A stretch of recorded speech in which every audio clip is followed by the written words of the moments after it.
嚟自美國太空總署嘅技術，將潔淨空氣帶入你嘅呼吸範圍。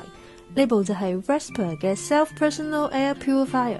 佢用嘅係美國 NASA 嘅技術，每秒鐘可以產生120萬億粒離子。120萬億大概係一個點樣嘅概念呢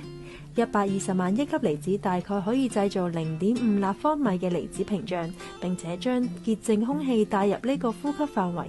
情況就好似你有一個個人防護罩咁樣，喺呢個防護罩入面，塵埃、病毒、細菌、致敏源都唔可以進入呢個範圍。其實買翻個便攜式空氣清新機，咪可以周圍去都保護到自己咯。